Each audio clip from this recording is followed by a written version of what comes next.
প্রিয় নেতা বাংলাদেশ মানবাধিকার পরিষদের সম্মানিত সভাপতি জনাব বিপিনুল হক। বিসমিল্লাহির রহমানির রহিম। আপনারা জানেন যে আজকে শনিবার আমাদের যে বাড়ির সামনের বাজার, বুধবার এবং শনিবার বাজার হয়, সেখানে লোকজনের সাথে অল্প একটু দেখা করেছি, পরিপূর্ণভাবে সবার সাথে দেখা করতে পারিনি। আপনাদের এখানে চলে এসেছি কারণ সকালবেলা আপনাদের এখান থেকে বেশ কিছু লোকজন গিয়েছিল, তাদেরকে বলেছিলাম যে আমরা দেখা করব। গতকালকেও অনেকে বলেছিল এবং চরকাদল চরবিশ্বাস দুই ইউনিয়নের নেতৃবৃন্দই বলেছে যে জিনতল আমাদের যাওয়া লাগবে।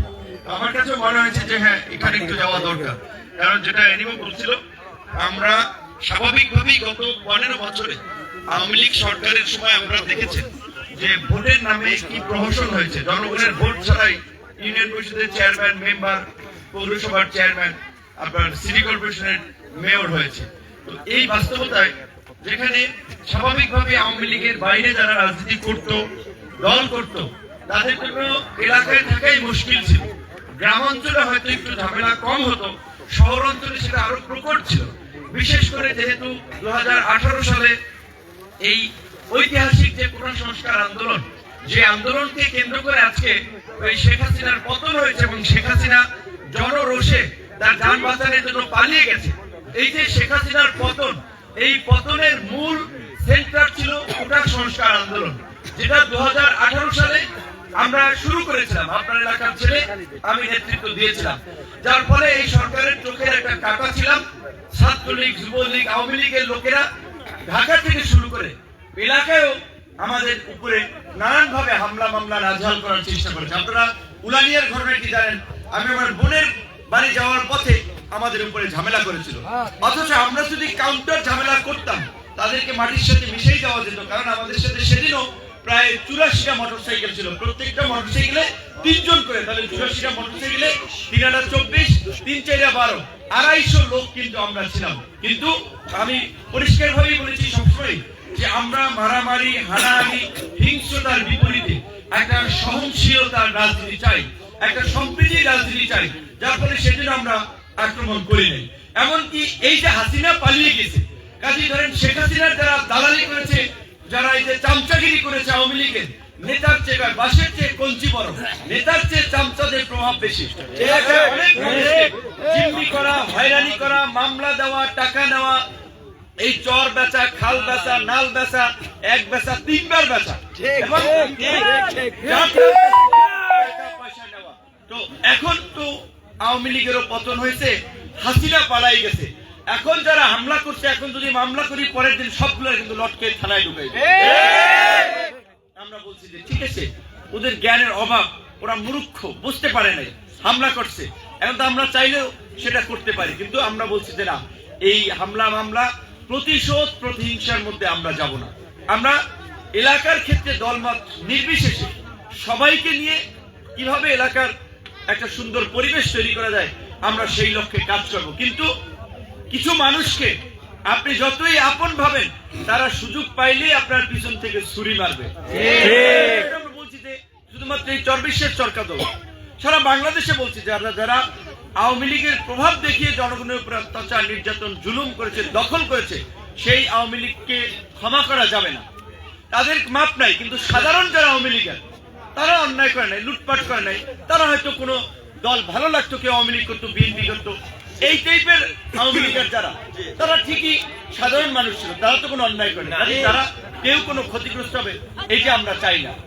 এই আপনাদের যে কয়েকজন ভাইয়ের কথা বলেছে যে ভূমিহীন, তাদের জমি নাই, তারা প্রকৃত অর্থে ভূমিহীন, খেটে খাওয়া মানুষ, দিনে আনে দিন খায়। এই চরের জায়গাটা তো তাদের হত্যা। কিন্তু এখানে বিভিন্ন না, আমি বলতে চাই না, 2-1টি দলের নেতারাই ইউনোকে এবং ডিসিকে প্রভাবিত করে, এসিল্যান্ডকে প্রভাবিত করে ক্ষমতা দেখাই এই চরটা দখল করে নিতে। সেখান থেকে আমরা বাগড়া দেওয়ায় কিছুটা আপনারা জমি পেয়েছেন, সেইটুকু আমাদের কারণে, না হলে এইটুকু পাইতেন না। কারণ ওই যে তাদের এখন খিদা, 15-16 বছরের খিদা, সব খাওয়া শুরু করবে। মানুষের পাড়ে লাথি মারা, এবং এই কেন এইখান থেকে কিছু ইনকাম করবে, জমি নিয়ে বেচবে, তারপর আমার নেতাদের কাছে কিছু ভাগ পাঠাইবে। কিন্তু আমরা পরিষ্কারভাবে বলছি যে, আপনাদের সামনে বলছি যে, আমাদের কোন নেতা কর্মী, বিশেষ করে ধরেন ওই চরাঞ্চলে যদি কেউ আমাদের দল করে, সেও তো আপনাদের মতো ভূমিহীন, কিন্তু এই তরের কোন মানুষ 1 একর জমিও আমাদের নেতা কর্মীরা ওইখানে দখল করতে যাবে না। তারা আপনাদেরকে বুঝাই দেবে ওই জমির হকদার আপনারা। একইভাবে এই পাঙ্গেশ্বর চর থেকে শুরু করে আরো আশপাশে যদি এরকম সমস্যা থাকে, সেখানে আমাদের জায়গা থেকে সর্বোচ্চ ভূমিকা থাকবে। আজকে ভোলার নেতৃবৃন্দ এসেছিল, তাদেরকে একই দিক নির্দেশনা দিয়েছি যে আপনারা এসপির কাছে যাবেন, ডিসির কাছে যাবেন, ইউনোর কাছে যাবেন, ওসির কাছে যাবেন, যে মাজা টান টান করে মেরুদণ্ড দাঁড় করে কথা বলবেন। কি কথা বলবেন? যে আপনাদেরকে প্রশাসনকে মনে রাখতে হবে এবং রাজনৈতিক দলের নেতৃবৃন্দকে মনে রাখতে হবে। এইটা কোন রাজনৈতিক দলের সরকার না, সুতরাং কোন রাজনৈতিক দলের নেতাদের উৎপাত করার সুযোগ নাই। এটা বলে একটা অন্তর্বর্তীকালীন সরকার, যেই সরকার গঠিত হয়েছে ছাত্র এবং জনতা, আম জনতা, সাধারণ নাগরিকদের আন্দোলনের ফলে। এই আন্দোলনের রাজনৈতিক নেতৃবৃন্দের চেয়ে আম জনতাই জীবন দিয়েছে, কারণ রাজনৈতিক দলগুলো গত 16 বছর শেখ হাসিনার বিরুদ্ধে আন্দোলন করেছে, শেখ হাসিনাকে হটাতে পারে নাই, কারণ রাজনৈতিক দলগুলোর প্রতি মানুষের অনাস্থা, অবিশ্বাস। মনে করে যে যেই লাউ সেই কদু, যেই যায় লঙ্কায় সেই হয় রাবণ, একই চিত্র। যার জন্য রাজনৈতিক দলগুলো ডাকে ওইভাবে সাড়া দেয় নাই। সাড়া দিয়েছে ছাত্রদের আন্দোলনকে কেন্দ্র করে, যখন ছাত্রদের উপরে নির্যাতন, নিপীড়ন, হামলা মামলা হচ্ছে। আপনারা জানেন, আমিও 19 জুলাই রাত ওভার হয়েছে 12টার পরে, 3টার দিকে গ্রেফতার হয়েছিলাম। আমার বন্ধুরা, আমার সহকর্মীরা, সহযোদ্ধারা অনেকে দফায় দফায় হামলা মামলার শিকার।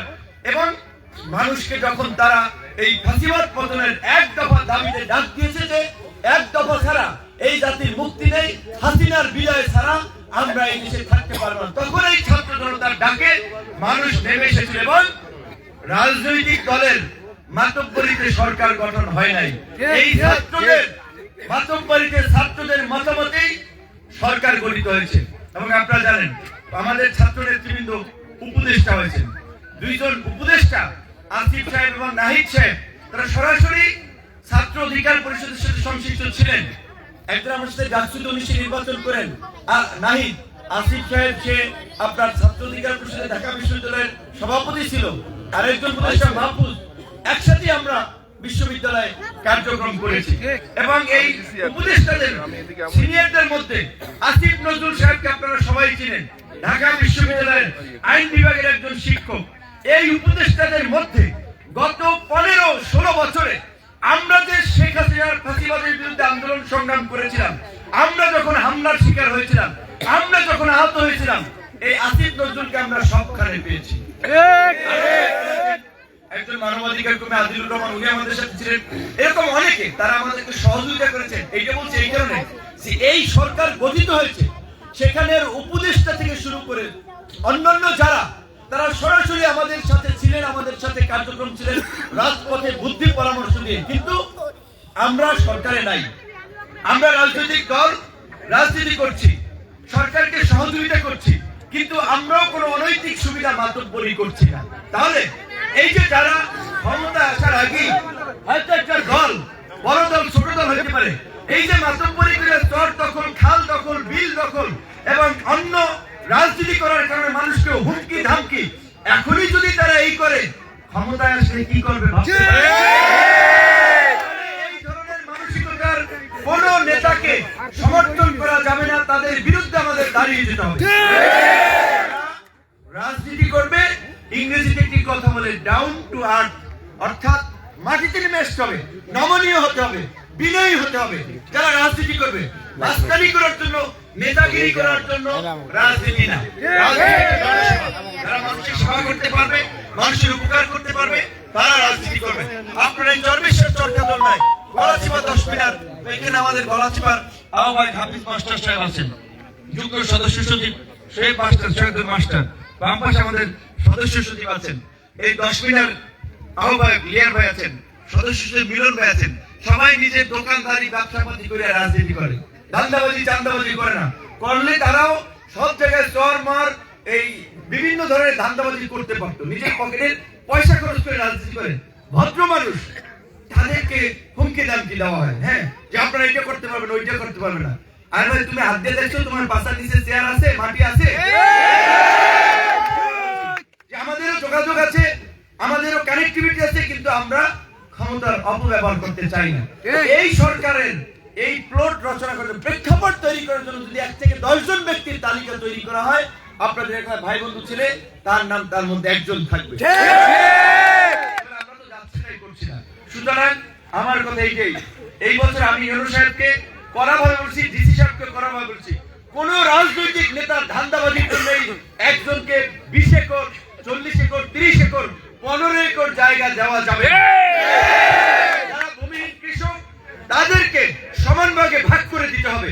এবং আপনারা যদি গণ অধিকার পরিষদের সাথে থাকেন, এইবার যা করেছে ইতিমধ্যে দিয়েছে, পরিপূর্ণ ওই চর খাবে যাদের জমি নেই সেই সমস্ত কৃষকরা, সেই ব্যবস্থা আমরা করবো। এবং এখন তো ধরেন আনঅফিশিয়ালি আমরা অনেক কিছু করতেছি, মানুষের সুবিধা অসুবিধায় মসজিদ, রাস্তাঘাট, কারো চিকিৎসা ব্যক্তিগত পর্যায় থেকে করতেছি, কিংবা সরকারি যে বরাদ্দ আছে, এখন আপনার এখন উপজেলা চেয়ারম্যান নাই, আপনার জেলা পরিষদের চেয়ারম্যান নাই, নির্বাচিত সংসদ নাই, তাহলে জনগণের যে ভ্যাট ট্যাক্স ইনকাম হয় সরকার, সেটা তো জনগণের উন্নয়ন কাজে ব্যয় করে সরকারি কর্মকর্তাদের মাধ্যমে।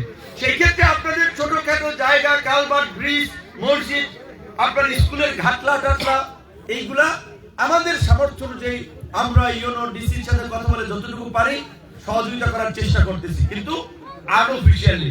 আগামী 1-1.5 বছর পরে হয়তো সংসদ নির্বাচন হবে। সেই নির্বাচনে আমরা ঘোষণা দিয়েছি, এই এলাকার ছেলে হিসেবে এই এলাকার মাটি মেখেই, এই মাটির গন্ধ নিয়ে ইনশাআল্লাহ আপনাদের প্রতিনিধি হিসেবে সংসদে যেতে চাই। নির্বাচন করব, আপনারা কষ্ট করে এই নির্বাচনটা হওয়া পর্যন্ত ধৈর্য ধরে আপনারা কাজ করেন, সংগঠনটাকে গুছান। আপনাদের এই চরবিশের তরকা দলের ম্যাক্সিমাম আত্মীয় স্বজন গলাচিপা, 10 মিনিট বাজারে, পটুয়াখালী সব জায়গায় এই মেসেজটা দিয়ে এখন গণ অধিকার পরিষদ এবং গণ অধিকার পরিষদের অঙ্গ সংগঠন, ছাত্র, যুব, শ্রমিক অধিকার পরিষদের ইউনিয়ন এবং ওয়ার্ড ভিত্তিক কমিটি হচ্ছে। কারণ হচ্ছে দুই ধরনের মানুষ আমাদেরকে সমর্থন করে ভালোবাসে। একটা হচ্ছে যারা সরাসরি আমাদের রাজনীতিতে যুক্ত আছে, কমিটিতে যুক্ত আছে তারা, আরেকটা শ্রেণী আছে হয়তো সময় পায় না, ব্যবসা বাণিজ্য করে ঢাকা থাকে, চট্টগ্রাম থাকে, দূর থেকে আমাদেরকে সমর্থন করে, কিংবা কেউ আছে সরকারি চাকরি করে সরাসরি দল করতে পারে না, কিন্তু তারাও আমাদের দলকে সমর্থন করে। সবই সত্য। আমার অনেকে বলছে ভাই আমি আছি অন্য দলে, সেটা হোক বিএনপি, জামাত, ইসলামের দল, বিভিন্ন দল, কিন্তু এলাকার ছেলে হিসেবে আপনারে আমরা নির্বাচনের সময় সমর্থন দেব, এখন একটা দল করি এই জন্য পারি না। সেটা তাদের প্রতি আমাদের সম্মান, কৃতজ্ঞতা। অন্য দল করা সত্ত্বেও যারা আমাদের প্রতি ইতিবাচক মানসিকতা দেখাচ্ছে, কিন্তু কথা আছে, আপনার মাথায় তেল না থাকলে কেউ তেল দিবে না, আপনার পায়ের নিচে মাটি না থাকলে কেউ দাঁড়াইতে দিবে না, ধাক্কা মারিয়া ফালাই দিবে। পায়ের নিচে মাটি করার জন্য, মাথায় একটু তেল দেওয়ার জন্য নিজেদেরকে সুসংগঠিত হইতে হবে। এই জন্যই বলছি যে আমাদের এই কমিটিগুলো করার মধ্যে দিয়ে সংগঠনকে মজবুত করতে হবে। তখন সবাই দেখবে যে না, গণ অধিকার পরিষদের শক্তিশালী একটা কাঠামো সব ওয়ার্ডে, ইউনিয়নে, উপজেলায়, জেলায় আছে। তখন গণ অধিকার পরিষদের নেতা কর্মীরা যেখান থেকে একটা কথা বলবে সেই কথার ওয়েট থাকবে, সেই কথার ভ্যালু থাকবে। তার জন্য আমাদেরকে সংগঠিত হতে হবে, ঐক্যবদ্ধ হতে হবে। এলাকার ছেলে হিসেবে আপনাদের কাছে সেই সহযোগিতা চাই, যেন আগামীতে আমরা এই এলাকা থেকে নির্বাচিত হয়ে গণ অধিকার পরিষদের পতাকা নিয়ে সংসদে যেতে পারি, আপনাদের জন্য কাজ করতে পারি। এবং আপনারা ইতিমধ্যে কিছু লক্ষ্য করেছেন, আমি তো এমপিও ছিলাম না, মেয়রও ছিলাম না, চেয়ারম্যানও ছিলাম না, এবং আপনাদের সমর্থন আজকে যেইটুকু এসেছি আপনাদের সমর্থন নিয়ে আসি নাই। ঢাকা বিশ্ববিদ্যালয়ের ছাত্র নেতা বানিয়েছে, তবে আপনাদের দোয়া ছিল, এটা আমি বিশ্বাস করি। তো আপনাদের প্রতিনিধি না হয়েও এই যে কোভিডের সময় আপনার সহযোগিতা করেছিলাম, মাঝখানে কাপড় চোপড় দেওয়া হয়েছিল এবং মসজিদের বা যেই রকম যোগাযোগ করছে টুকটাক হলেও হেল্প করছি। তো না হইয়া এইটুকু করছি, হইলে তো পুরাটাই করতে পারবে। আপনাদের প্রতি আমার সেই আস্থা বিশ্বাস আছে। এবং ওই যে আমাদের হিন্দু ভাই বিজয় মাস্টার, বিজয় মন্ডল, যে একজন শিক্ষক, তিনি যেই কথা বলছিলেন সেটা অত্যন্ত বাস্তব, যেটা তিনি বলেছিলেন যখন আপনি অন্তত বলতে পারবেন যে আপনার এই এলাকার ছেলে এই গণ অধিকার পরিষদের প্রতিষ্ঠাতা ট্র্যাক প্রতীক একটা নিবন্ধিত রাজনৈতিক দল, এই যে বাংলাদেশে একটা বিশাল গণ অভ্যুত্থান হয়ে গেল, এই গণ অভ্যুত্থানে অংশীদার ভূমিকা রেখেছে, এটা আপনাদের জন্য একটা গর্বের, ভালো লাগার, ভালোবাসার। তো সেই দাবির জায়গা থেকে আমি বলবো যে আপনারা যে যেখানে আছেন গণ অধিকার পরিষদের সাথে থাকবেন, গণ অধিকার পরিষদকে সহযোগিতা করবেন এবং অবশ্যই আপনারা আমার জন্য যতটুকু করবেন তার চেয়ে দ্বিগুণ আমি আপনাদের জন্য করবো, সেই মানসিকতা।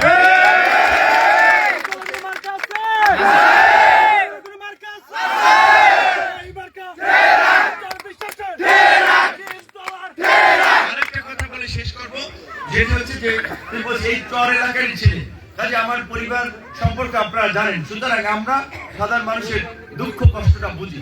একই সাথে আমাদের এই মানুষের দুঃখ কষ্ট আমাদের পারস্পরিক ভাবেও বুঝতে হবে। আমাদের বন্ধু স্বজনদের বিরুদ্ধে কেউ যদি ষড়যন্ত্র করে, একটা মিথ্যা প্রপাগান্ডা ছড়ায়, অপপ্রচার করে, তাতে বিভ্রান্ত হওয়া যাবে না। আমাদের দায়িত্বশীল নেতৃবৃন্দ আছে উপজেলার, ইউনিয়নের, তাদের সাথে কথা বলে সেই বিষয়গুলোতে ক্লিয়ার হতে হবে। সবাই ভালো থাকবেন, সুস্থ থাকবেন, আপনাদের কাছে দোয়া চাই, আপনাদের জন্য দোয়া করি, আল্লাহ আমাদের সবাইকে ভালো রাখুন। আসসালামু আলাইকুম। সবাই বক্তব্য দিতে পারেনি আমাদের অন্যান্য নেতৃবৃন্দ, পরবর্তীতে তারা ইউনিয়নের বিভিন্ন কর্মী সভা মত বিনিময়ের মাধ্যমে তাদের বক্তব্য পৌঁছে দেবে ইনশাআল্লাহ। ভাই পাবলিশ করে দিন, ফিনিশড।